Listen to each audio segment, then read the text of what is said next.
La plateforme des organisations de la société civile œuvrant dans le domaine de la santé au Congo bénéficiera de l'appui du secrétaire permanent du Conseil consultatif de la société civile et des organisations non gouvernementales Germain Sefa Sewangi qui leur a accordé son hospitalité.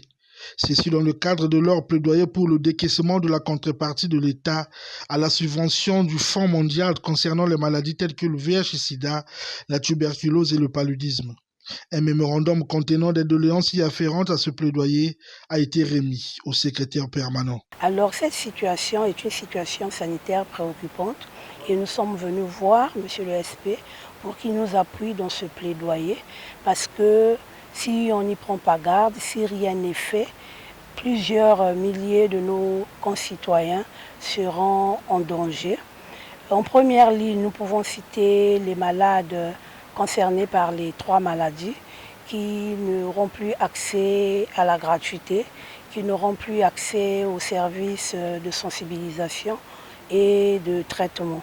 Comme vous le savez, en ce qui concerne ces 3 maladies, il y a certes des pourcentages, il y a des prévalences connues, mais il y a beaucoup de disparités. Et en ce qui concerne notre pays, en lien avec le VIH, la disparité est en défaveur des jeunes et des femmes. Alors si l'on n'y prend pas garde, comme je l'ai dit tantôt, cette rupture va occasionner des manques de traitement de prophylaxie. Plus de 32 000 personnes vivant avec le VIH n'auront plus accès à la gratuité qui est un décret présidentiel et qui est déjà acté.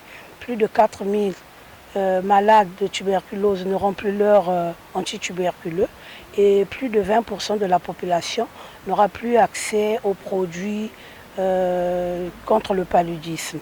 Pour ce collectif, ils sortent de là rassurés et que leur cri de cœur sera entendu.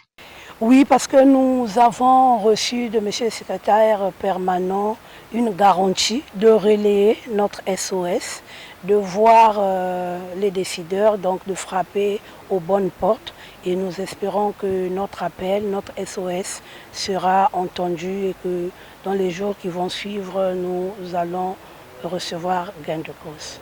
Rappelons que le Conseil consultatif de la société civile et des ONG a pour vocation d'émettre des avis sur des questions liées à la participation des citoyens à la vie de la nation en vue de la promotion des droits et libertés des citoyens ainsi que des valeurs républicaines.